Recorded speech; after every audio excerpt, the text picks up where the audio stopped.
Hey, what's up? Good evening, trash talkers, and thank you for joining us again for another episode of Throat Punch Mondays. We're live today, and it's President's Day, so happy President's Day. I hope you guys are enjoying your. Hopefully, it's a long weekend. If not, go presidents. I don't know. We just got done with Super Bowl, so I don't know. Anyway, I'm joined with the mental health warrior Cliff and our friend Linda, who was on our show on our last pre-recorded show. So that aired a couple weeks ago on the first Monday. So I'm going to go ahead and turn it over to Cliff. Do you have any opening statements or anything that you want to talk about before we get into the meat and potatoes of the show? Yeah, absolutely. So this weekend, my oldest son, as you know, he's a senior in high school this year, and he's done really well.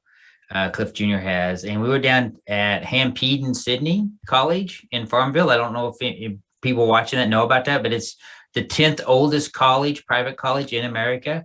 I had no idea this college existed till they started talking to juniors. They only admit less than 240 students, I think is the size of his freshman class, and he got accepted.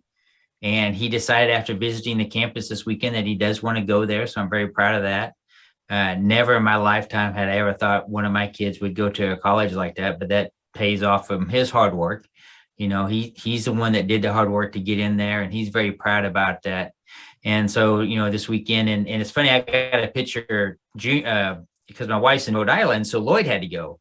And so they had like the parents' day, and you walk around the campus and all that. And Lloyd was a real trooper because we were down there for 4 hours, and it's not what a 7-year-old wants to do, but he did a really good job, and he was proud of his brother. And I got a picture of him standing out in front of the library, and you could just kind of see how Lloyd was glowing about his older brother, and that was very nice. And actually, one of the ladies come up and said, she goes, "Oh my gosh, you were so well behaved and everything." And she goes, "Well, how old are you?" And Lloyd's like, "I'm 7."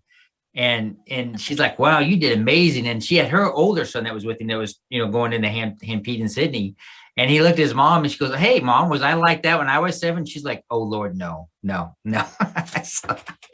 so that's my happy Monday story. I hope everybody had a good week. And really, I'm excited to have Linda back on the show. I've known Linda for a long time. We've done speaking events together. We've been on panels together, and she's really an awesome lady. And she really rocks it when she comes on. I know she has love of boxing. She went to a boxing match this weekend, so maybe she'll talk about that a little bit. Boxing is an exciting sport. UFC is what it is, but I'm true to boxing. Just I have been my whole life. So appreciated the pictures that you sent me. It's pretty cool.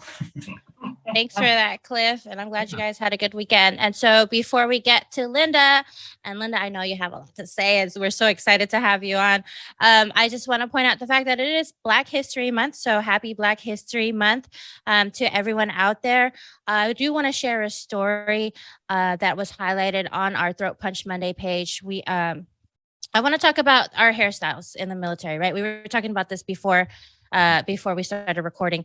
And so Jessica Sims, she was a martyr for change. She was in the Navy for 12 years. She had a stellar career, and they discharged her for disobeying a lawful order for not cutting her hair because she had it in locks and it was tied up really good. It was actually really neat. I don't know if you could see that picture, but it looks really great.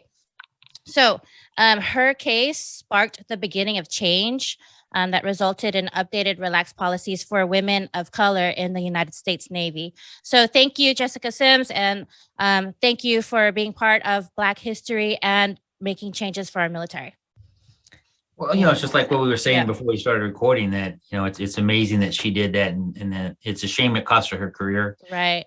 But, it's just, it's funny. So when women started going into the military, they're like, well, we don't want them to look like men, but yet then they force them to have haircuts that look like men or tie their hair back so it looks like a man. So it's kind of funny, but it's glad to see that change and able to have that flexibility. My wife's mixed race, and she deals with issues with her hair that I don't understand because I don't have hair. So it's really great. And I think sometimes as men, we forget that women's hair are completely different from our hair. And it has different things that needs to be done to it and stuff like that. And so, hey guys out there, be supportive of your wife or your girlfriend if she's doing hair stuff. So that's my public announcement for today. All right. So we have Linda Diaz on our show. She is the founder of Lauryns Law. She has a nonprofit. She also does you do a blog too, or I do counseling? I don't do any blogs, right? Okay. I usually do podcasts or interviews. Yeah. Okay. But I don't have a blog. So she also is a big mental health warrior advocate, just like Cliff and all of us. So we're so excited to have her on the show. Her story is actually very tragic, and she used it as strength to help everyone else. So without further ado, Linda, go ahead and give us like a short synopsis of what you have. Hopefully the viewers have seen the episode before this. If not, go ahead after our live, go and take a look at the episode that we just aired a couple weeks ago. Awesome. Thank you. It's a pleasure to be here. I am here, but before I actually start, I also want to say, happy Black History Month. And I want to say, since I was a little girl, there's always been one person that I have always looked up to. She has always been my hero, and someone that I have always looked up to. And of course, I wasn't even born, truly when she was around. But I want to say, one of the biggest heroes that I have is Harriet Tubman. And in what she did in order to pave the road for the future, and helping, so many families. And so happy Black History Month, and my hero is Harriet Tubman. But, to move on to me, I am so happy to be back on. Yes, I'm a mental health advocate, warrior like Cliff, and I have a nonprofit organization. It is named Lauryns Law. It is a piggyback name of the two laws in the state of Maryland. But the reason why I founded the organization, the reason why I concentrate on mental health, and I'm such a big advocate with regards to suicide prevention and anti-bullying, is because 9 years ago, February 16th, I lost my 15-year-old daughter to suicide after relentless bullying regarding, her sexual identity, or, what she was kind of going through as a teenager. And for that reason, I speak out, I support legislation, I support youth in crisis, I support families in crisis. It's something that I've been passionate about, and will probably continue to be passionate about, because as we all know, the stigma for suicide or anything mental health related, it's still the biggest taboo. And we're in the middle of a COVID pandemic, and no matter how many times we hear it, and no matter how many times we attempt to speak out on it, it is still a stigma. So that is the basis of who I am, and what I do with my organization is speak out against the stigma, and in support of mental health, suicide prevention, and anti-bullying. Definitely a tragic story, but we're super grateful. I'm sure the community is grateful to have you help advocate and pass that law, where counselors actually needed that training to be able to talk to the young people about mental health, and be able to point out those signs and try to prevent that ahead of time. And that's definitely needed. That's why we're here on this show. That's why we have Veteran Trash Talk. We might not try, or we might not see that 22 a day go down, but our job and our mission is to try to prevent that. And that is with our veteran families, that's with military families, that's with our children, our spouses, everyone that's involved in the military community. And thank you so much for being that strength for everybody. So if you want to know more about that, go watch our show. Talk to us about your military career. I know we were talking about boot camp. We talked about boxing. We talked about hair.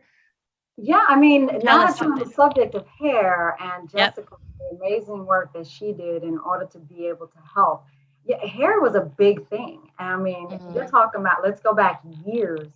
And it's a miracle that, it still lasted that long, that Jessica had to actually be discharged because of something so simple as hair. That was one of my things going in, is my hair is very curly, but when you take the cover on and off, my hair would become straighter. Curls would loosen and my hair would go straighter. And the next thing you know, I'm being told that I'm out of uniform because my hair, you know, was touching my collar, or, you know, I looked like I didn't look as neat because of my hair. And so we did get a comment. So I'm following the comments right now on Veteran Trash Talk page, and we have Ray Lopez. Hey, thanks for watching. So he comments, well, you sign up for a job, you abide by the rules of the job. I'm sorry, but there needs to be accountability for saying no. Either you like it or get out. Okay, I agree to a certain extent, right? But the regulations for women's hair, especially Black women, have been so out of date and was targeting them just because their hair was curly or it was kept in like neat locks or whatever. Just targeting them was racist. Like, you can't say, oh, your hair is unkempt when that's their natural hair. You know what I'm saying? So yes, you signed up for the job. It's either you like it or you don't. But without people like Jessica Sims who stand up for it, things aren't going to change. People aren't going to be like, oh, well, guess what? That's wrong. You know? That's true. It's, you know, and Ray, thank you for your comment. You're absolutely right. And I'm gonna be the first one to sit here and say to you that when I first joined, I really didn't have that many arguments. I was 18 years old. I was fresh out of high school. I was young, and the one thing that I'm gonna tell you my way of thinking. The military was made for men. But I wanted to join the military. I knew it was going to be difficult for me. But, you know, I did everything I could to adhere and exceed in everything that I did when it came to the military, from shining my boots. My boots look better than majority of the men. My uniform looked better than majority of the men. My cover was always tight, never wrinkled, because I didn't put it in my pocket. Constantly trying to have to prove yourself that you're good enough as a woman to be in this man's world. And whether it's politically correct to say that or not, I mean, it is the predominantly men that are in that field. So in order to be accepted, it feels like you have to be perfect, you know, and nobody's perfect, but it takes a toll on you, right? Exactly. Although I'll beef now, because I'm like, every time I see anyone now, I'm like, Dad, you don't even have to shine your boots anymore, you know? So, oh yeah, they got that automatic shine on it or whatever. Or it's like not even like leather. It's like the suede or something, right? Right. So like, what the? But when I was going through everything, that's when I'm on permanent duty. When you're in boot camp, I mean, you know, forget about it. It's all war there. It's, you know, it's a mind game. They're going to try to mess with you. But when you're in your permanent duty station, or even if you're a TDY, you're not in boot camp. You're not in AIT. So, you know, gigging you and trying to ensure that they can make you strong enough to deal with whatever when you get out of basic training in AIT is one thing.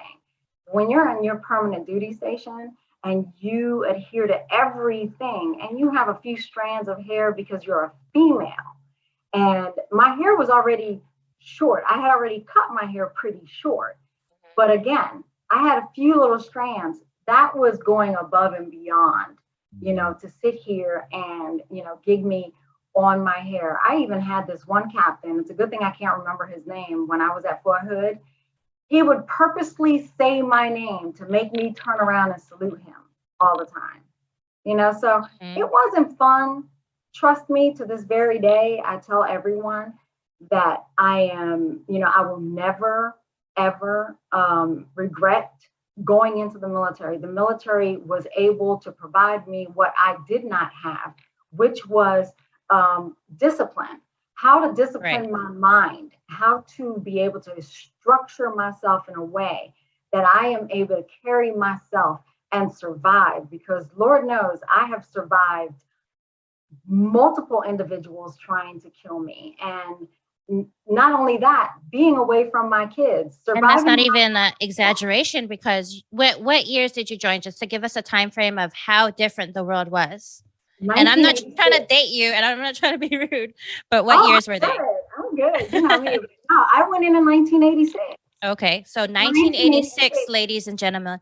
So I think all women couldn't even be in all roles until like 2016 or something. That's when they were able to be combat roles. Yes. So this is literally 30 years ago, 35 years ago or something like that. Yes. Right. Yes. And so the world was a lot different, and it was not nice to women in the military.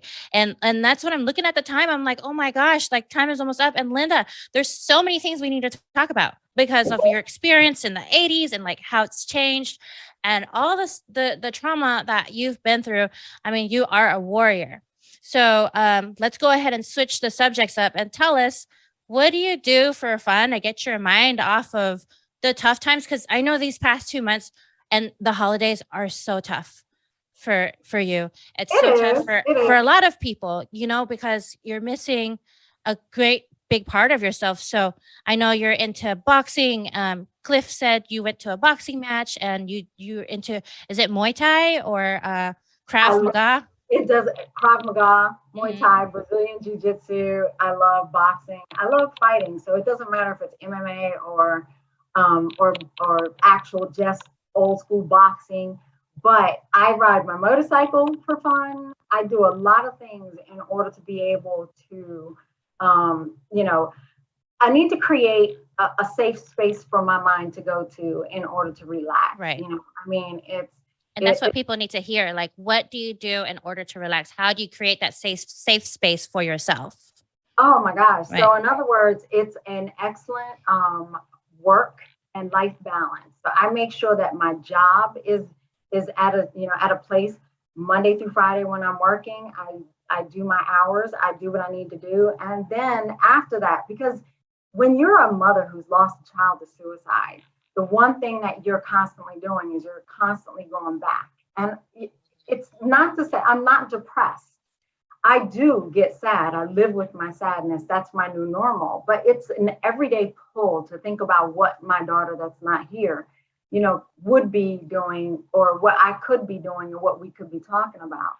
Right. So I constantly do things. I have my dogs. I have a French bulldog and an English bulldog. And if anybody have dogs, they know that they are just like having children. So I have them I take care of. Then I love motorcycles. I love riding. That's so much fun. Yeah. Oh, heck yeah. So when the weather is nice and warm, I am out taking advantage, even if it's during the weekday or whatever, but I take time to ride my motorcycle. So what's the weather there now? Speaking of which. It was nice today. It was nice. You guys are both in the same area, right? Yeah. Yeah. Well, he's in DC, Virginia, and I'm in Maryland. Mm-hmm. So it's 49 degrees here where I am. Ooh. So it was definitely nice, but that's not to say I was. There was something going down in here where I'm at today. Yeah. Right. So you're 2 degrees. You're in a different ecosystem over there from. Well, I'm in Florida, so. Yes, Lynn, you don't count. So I met Linda through actually Clifford. So what's funny is Clifford and Linda were both guests on my show. I had Clifford first, and then Clifford referred me to Linda. Mm-hmm. Now I understand you guys have a great friendship that spanned for years. Cliff, tell me about y'all's friendship and what you guys do to upkeep that, and talking about your mental health and all that stuff. Well, you know, Linda brings up a good point, and I talk about this on my show, Mental Health Warriors, that you have to find that space where you can detach for things going on. And my wife talks about it, you know, you gotta learn how to decompress. And sometimes people forget that it's okay to decompress away from your family, right? It's okay to decompress away from other friends or by yourself. That's such a good point. That Linda was talking about, that when she rides a motorcycle, or she goes to boxing matches, or she does all these other different things. And so it's important, and I talk about this, they have all kinds of different things in your toolbox. Well, you know, Linda and I, when we first spoke several years ago, it was a conference in Maryland. It was a suicide prevention in Maryland. I came and spoke. I was a keynote speaker there, and then I was on a panel with Linda. And it was on that panel where her and I just really started talking, and kind of really struck up a friendship right off the bat. I mean, sometimes you just meet people like that. And her story was very moving to me, very, very powerful. You know, my son's not too far away from her daughter's age. And so that really had a profound effect on me. And, you know, Linda and I, we changed phone numbers. We text and we don't talk so much, but we do text quite a bit. You know, if something's going on or something good happened or if something's bad happened, you know, when I was, you know, refried out of the military, and I talked about that because I chose to speak out against mental health. It cost me my 34-year military career. I was not in a good mindset. And Linda was one of the people that I text during that time. And she really helped me just by her friendship and knowing that she was there. And so it's always good to have, you know, that one friendship or that one person, you know, that's always there. And she knows I'm always there for her. I know, you know, she was having a bad time with, you know, her daughter's birthday and anniversary and things coming up. And I'm not going to dive back into all that. And I would just always text her in the morning or sometime during the day and say, hey, how you doing? Things going okay? And sometimes just doing that to somebody changes their way of thought and makes them, you know, maybe feel a little bit better, or if they're kind of drifting off to the left a little bit and you say, hey, what's going on? You snap them back and have to think now about texting me back or something. You got to find your tribe, you know, so if you click, you know, you maintain that friendship, and that's part of it being part of your toolbox. So I'm really glad that I've met you and I met Linda, and now you guys are part of my toolbox. So, and then you're part of Trash Talk community, and I love that.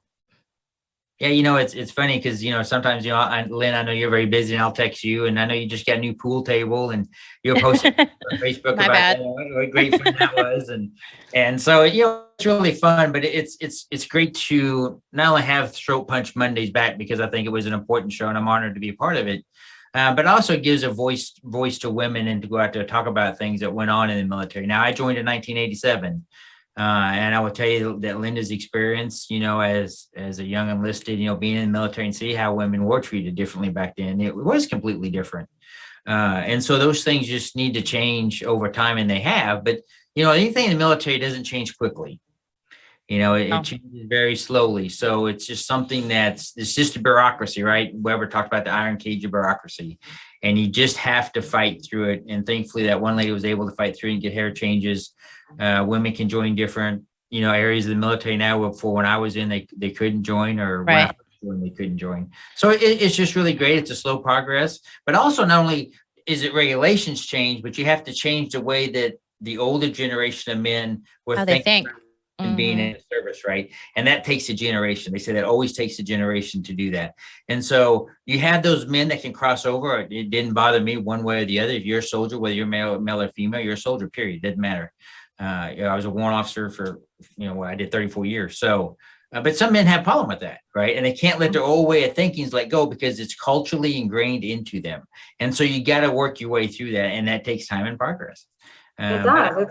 It's kind of, you know, you're right. It's definitely, in other words, it's, you know, it's the cycle of dysfunction that needs to change. And if an individual is raised in believing a certain way, you know, I can't fault anyone for, you know, how they react. I've had many different people who would sit there and say, oh, well, when I was in women in my day, you know, but right. But then it's, you know, and I try not to change anyone's mind. It's not for me to change anyone's mind. Everyone needs to be able to have an open mind, be able to listen and hear what it is that they're taking in and change their own mind. So I don't want to change anyone's mind. However, there have been, you know, so many more men, older men, you know, who would sit there and be like, oh my God, I wish when I was in, you know, women look like you, or, you know, there's so many different little things that they say, or, you know, women weren't as, you know, they weren't as adventurous as you, or, you know, or something, you know, to each his own. But you know what? It's definitely changed some from when I went in. But you know what? There are just some battles that, being a female, it's always going to be an existing battle when it comes to being in the military, no matter the branch, you know, what it is. We're always going to have struggles, but it is up to us to be able to know what we can take, who can break us, know our strengths, learn from whatever it is that we go through, and not harbor anger, and just take what we can learn and keep moving forward and make life better.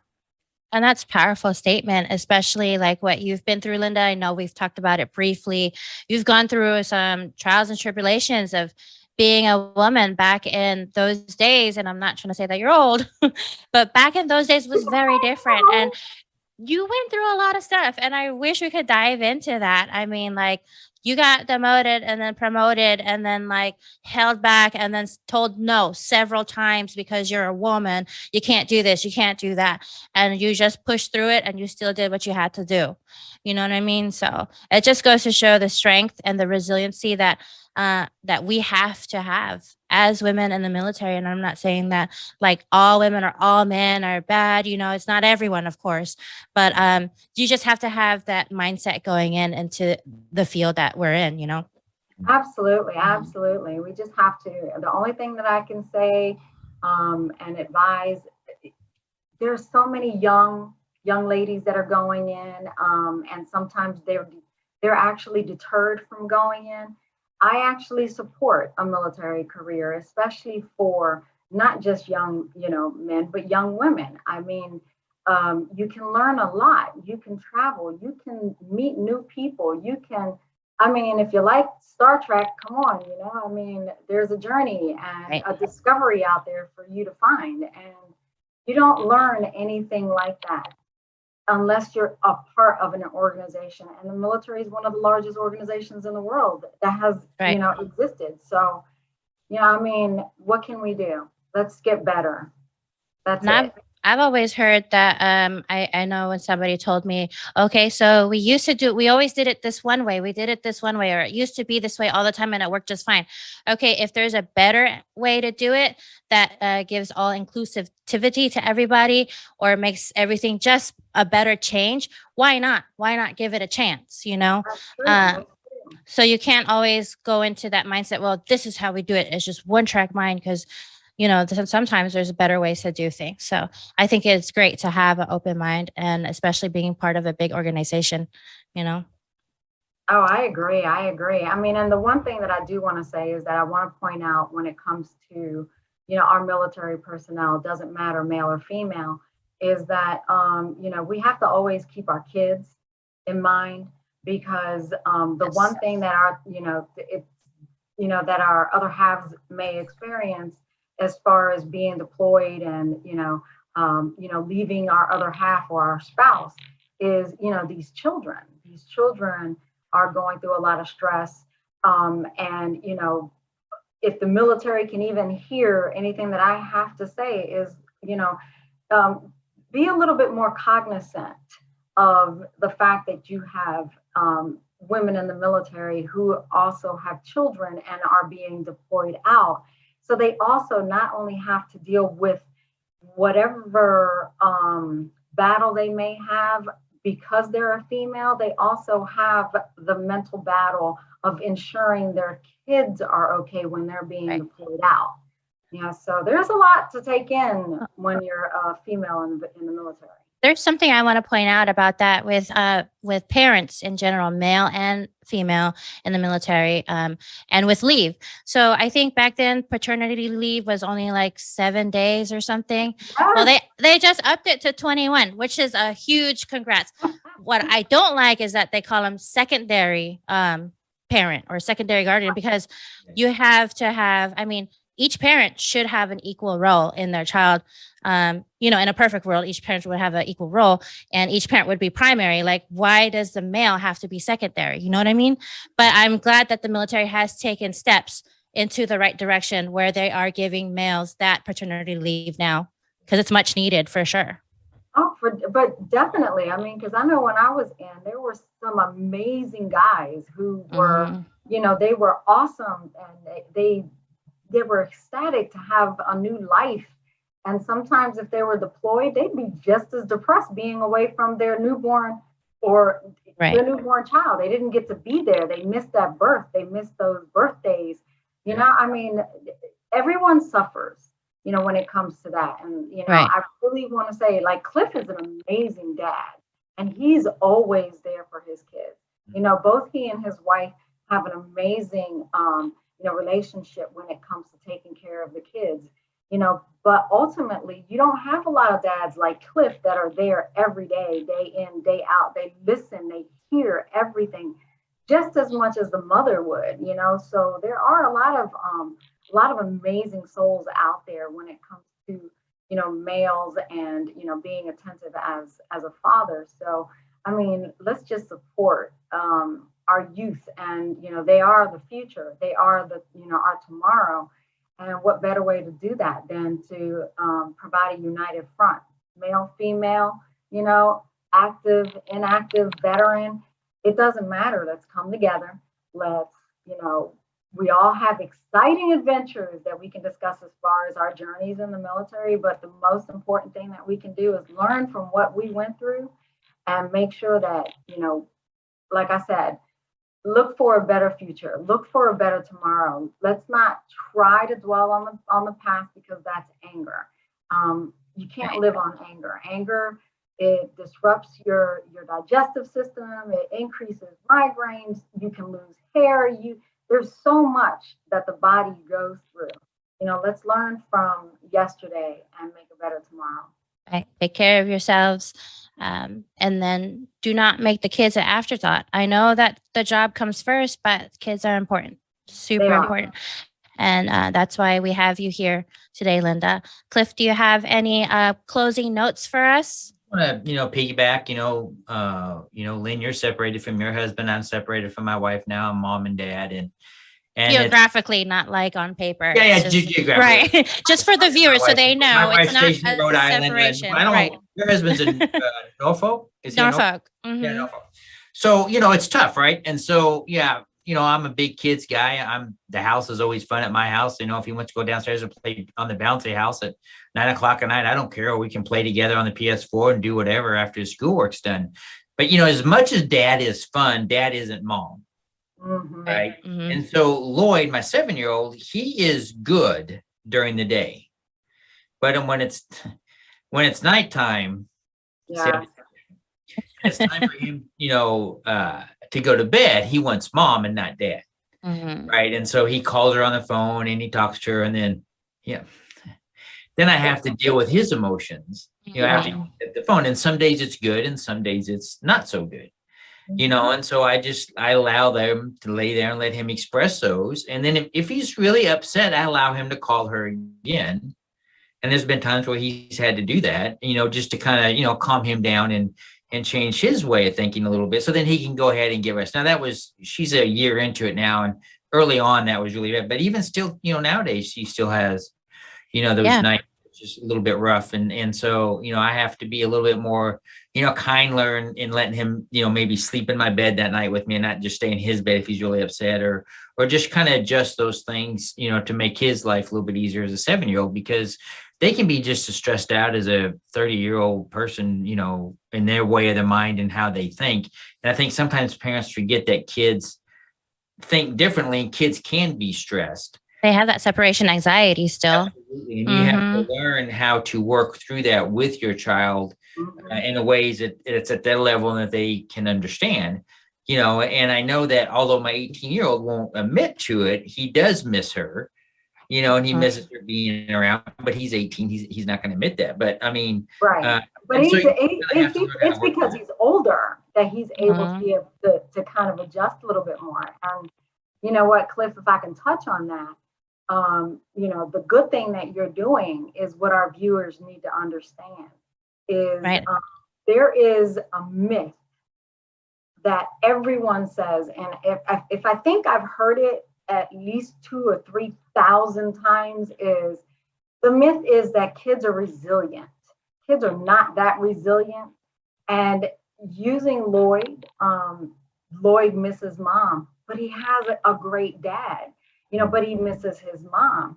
And if you were a different person and you didn't allow Lloyd to voice what he's going through, and instead you decided, to be like a parent that says, oh, don't worry about it. Your mom will be back in time. Get over it. You'll be good. And, those are the things that kids don't need. which they get a lot of. Yeah, it'll make them bottle up, and then they need to learn how to control their emotions. And so Exactly. I have a 9-year-old, and our bedtime routine is almost the same. Like it's almost identical as what you're talking about, Cliff. Since my husband is stationed in Norfolk, so take her to bed, call dad. If she's upset, let her vent. Same thing. And I feel like it's important to allow kids that freedom to express their emotions and say it's okay. It also helps them regulate their emotions and learns how to deal with it. Because if you're bottling up, exactly what you were saying, Linda, it's just bad. It is. It It all is. explode. I mean, I want to say keeping an open dialogue with a child at a very young age. I don't think that parents should wait until their kids are teenagers, but to keep an open dialogue with your children will allow them to be able to come to you, be able to speak to you. If we take that away from them, we're removing their voice. It's like their voice doesn't Right. matter. And then what we're doing is we're silencing them at home, and then they're going to school. And it's the exact same thing. They're in school. Yes, they're supposed to be learning, but at the same time, mom, dad is in the military, or mom, dad, one of them is deployed, if not both of them are deployed. And then you expect kids to go to school every day, day in and day out, worried about mom or dad that's deployed, and not being able to voice that. So, kids who aren't able to express what they're going through, if their voices are null and void, they tend to become very angry. A child who is allowed to simmer in that anger, 9 times out of 10, it's going to come back. Either they have a 50-50 chance of hurting someone else, or they're going to hurt not just someone else, but themselves also. So it's a good thing to remember. Like I said, let's try to learn from our mistakes. Let's try to teach our children. Let's try to keep that path for a better tomorrow. But we can't do that unless we are open to everything, everyone, learn experiences, understand from the experiences of those in the past, veterans in the past, to be Right. able to make a better tomorrow. I mean, that's the only thing I can say. That's exactly right. Linda, go ahead and plug in your website and other resources, and let us know where they can find you or what resources are available to parents for their child. Absolutely. My website is LaurensLaw.org, and I'm sure you can find it on Veteran Trash Talk, and it'll probably deploy. But the more important thing that I want to say as a resource, especially when it comes to youth don't really like talking. So crisis text line. If I don't care what it is, whether it's a cell phone, a tablet, whatever. So instead of talking, they're texting. Instead of talking, Oh, okay. Text 741-741, 24 hours a day, 7 days a week. They don't close on holidays, weekends, New Year's, or anything like that. And they have trained counselors on the other end that are going to sit there and chat. If there's a need for a phone call or something that, where a child is in crisis, they will attempt in a way to reach out. But there is a platform out there. It doesn't matter if you're a child, a teenager, an adult. You need someone to talk to. You can't talk to your friends. You can't talk to your parents. If someone is not taking what you're going through serious, but it's serious to you, text 741-741 to the crisis text line. They're also on social media, so Instagram, Twitter, Facebook. You can message them, you can text them. But that is the one resource that I really want individuals to be able to understand. Sometimes, they don't want to talk. Texting is better. Right. It's somehow a little bit more relaxing. So that's the one resource. There are other resources on my website if you want to go to my website. And Cliff also knows. You have the suicide, the National Suicide Hotline that you can reach out to. So it's 800-273-TALK, or you can actually reach out to them on social media. The other organization that is throughout the United States is 211. It's local for every state. 211. Look it up. It's national. If you need anything, if you're homeless, if you need help with utility bills, all of the wonderful stresses that may not be available or you don't know, 211. Those are all great resources. Thank you so much for your message and those resources. Again, your website is www.lauryns.org. Yeah. Go ahead and check that out, guys. You'll find those resources she talked about. 741-741 is the texting. So that's new to me, that texting crisis hotline. But anyway, if you guys have time, check out VeteranTrashTalk.com. Go ahead and shop our shop. We have a bunch of new merch out there, like super cool ones, even crayons for Marines or something like that.